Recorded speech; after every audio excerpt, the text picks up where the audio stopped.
So Rainbow Six Siege has a couple of new faces, Maverick and Clash. Our resident Siege expert, Oscar Deus, you've played with a couple of them now. I have. Tell me about these new faces. Well, they are both... I would say they're both good operators, good options to have. I don't think either of them are going to become essential in the meta, but I think they're both going to be good options to pick from. So Maverick is the first. He's an attacker, and he comes equipped with a blowtorch that can essentially burn through reinforced walls. So that on paper seems like mad powerful. Yeah, so and it is as well. Like, it's completely silent, unlike Thermite and Hibana. So he's definitely a good option, a good alternative to those. But the torch doesn't really burn a big enough hole to fit through unless you stay there for a while. Literally carving a hole in the wall. Exactly. And it's not like in the movies where you cut a hole and then you can kick that hole. It's like you would have to burn the entire circle. It has to be a perfect cut. Exactly. Right. And so it'd take you a while. And so really that's not a viable option. It's more designed for you to be able to burn a small hole and then peek through, kill a couple of defenders so that your teammates can attack from other angles. Right, and so just to make murder holes, really. Essentially, yeah. And I think it works really well. The balance was hard to... I'm not sure whether his balance was perfect or not. I only sort of got to play maybe 2 hours or so with the new operators, so that remains to be seen. But I definitely think he's a good option. The other thing as well, he's completely silent. So it's not like with Thermite or Hibana where you get a warning if you're a defender. With Maverick, there is pretty much no warning unless you happen to be looking at the hole that's being burned through your defences. Is there a visual cue from the other side as well, like sparks or anything? So yeah, there is a small visual cue, yeah. And the other thing as well, his combination with Glaz is amazing. Like, if you can chuck a couple of smoke grenades down, burn a hole through the reinforced wall, and then Glaz can use his thermal sight, like, it's a lethal combination. So I definitely think Glaz is going to benefit from the introduction of Maverick.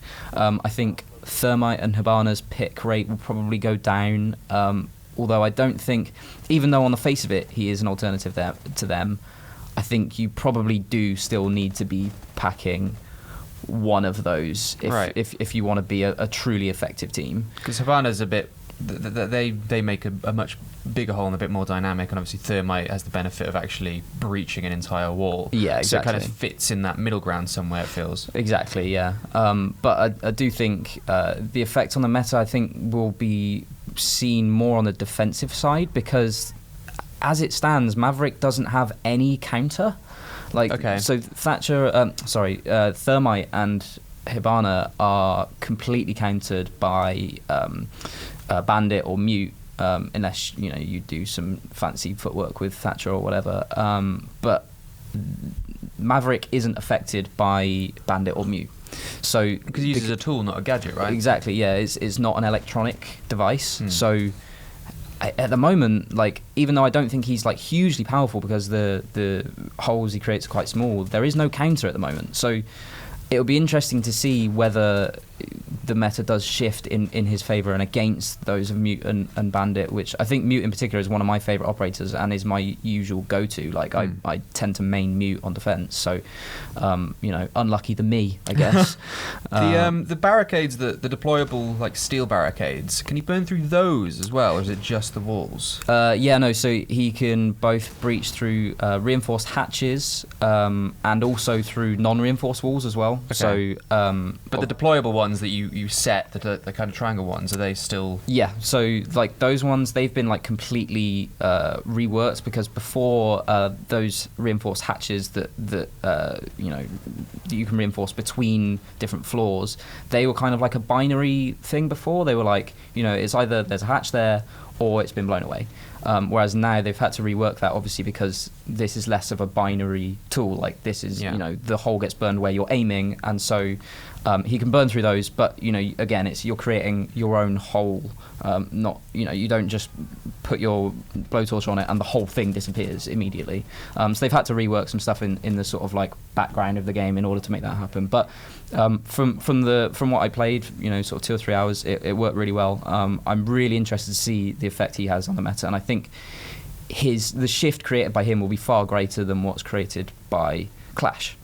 So Clash is the new defender, and she comes equipped with essentially the shield is very similar to what Montagne has in terms of its size, but she can't equip a pistol at the same time as her shield, and that includes when there's no option to extend it or not extend it like there is with Montagne. It's always extended, but it does have like an electronic zapper that slows down enemies and deals a small amount of damage. And although that the range on it is quite limited, and you run out of it's not like an ammo thing; it's like a cooldown meter. And although that runs down quite quickly, the slowdown effect is huge. Like it really, really slows enemies down. And if you get on a one-on-one and you're against Clash, like you're done for. Really, like you can slow them down so much, and then you can quickly switch to your pistol, to your secondary, and your enemy's done for. Really. The shield is massive, isn't it? Yeah, the shield is pretty huge, and like it does feel good to like she's very much a support operator. Like you're not going to be there and be able to get many kills with her, but you know, as you can see, like she slows enemies down so much, and it's such a good intel gatherer as well, because you can just stand there and say, okay, if your teammate was closer, they would have been punished, because obviously you can't get into cover as quickly as they need to. Exactly, yeah. So I'm just at this stage, I'm just creating a distraction for my teammates to go out there and get the kills for me, and obviously then you get assist points and so on. But like very much like a very good support operator, intel gatherer, slows enemies down so much. Like this is a prime opening point for the enemies to come into this room, and I've just completely blocked them here to force them to go another way, which slows them down obviously. And in a ranked game where you only have 3 minutes or so, like that's a huge boon. So I'm thinking if you had the assistance of what's the operator that has the anti-grenade thing that shoots the grenades out of the sky? Jaeger. So if you had like a Jaeger turret there, that means you're also like impervious to get nitro bombed or anything. You're a one man just locking an area down and letting your team secure another area. And I don't think the effect on the meta from her will be as great as what it will be with Maverick, because I don't think she doesn't have the same kind of interactions with other operators so well, or in terms of their specific abilities. I think she's just going to be, for me at least, I think she's going to be my new go-to defender if all of my mains are taken. Right. Like usually I would play Mute, or I would play Jaeger, or I'd play Bandit, and like if all of those are taken, I would probably go for Rook, and you know, because you just put a couple of Rook's pretty all purpose. Yeah, exactly, all purpose. And I think she's going to be the new Rook for me. I think she's just going to be like a very, very good backup. Right. I don't think she's going to become essential. Obviously, the first couple of weeks after release, everyone's going to want to play as her.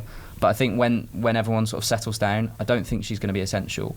But she will become just a very, very good option. Yeah, so there's certain operators, right, that are either good with other operators on the same team, or they're super strong on certain maps. Whereas I feel like Maverick will be excellent on like a lot of the close quarters areas, but what was it? Clash will be a pretty good all-rounder on pretty much every map, but she's not going to be amazing anywhere. No, I don't think so. I mean, there is the advantage that she's the only defender with a shield. Obviously, there's been a number of operators so far that have had shields, but they've all been attackers. So that sort of creates an interesting new dynamic. But yeah, I don't think she's going to be so. I don't think she's going to become essential once everyone sort of gets used to her. Can she crouch through the shield? Because it's quite big. No, you can't crouch with it. I was thinking just sit her in front of Tachanka then.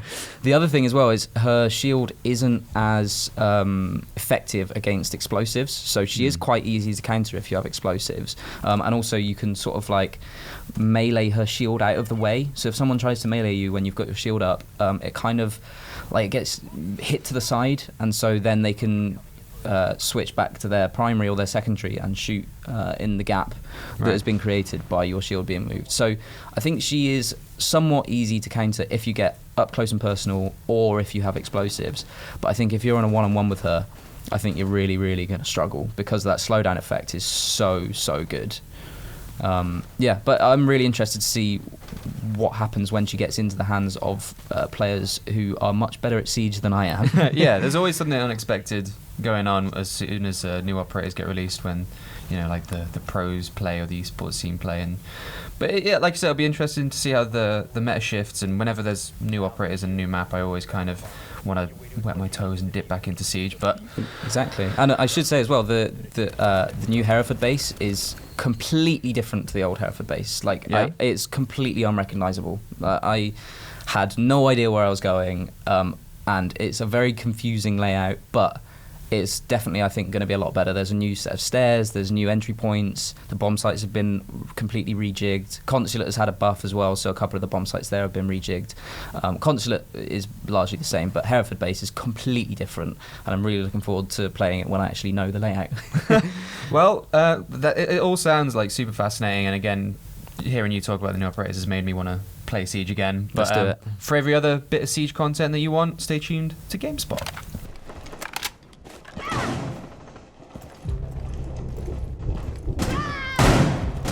Last operator standing.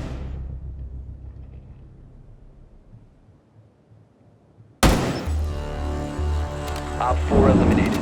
Friendly mission successful.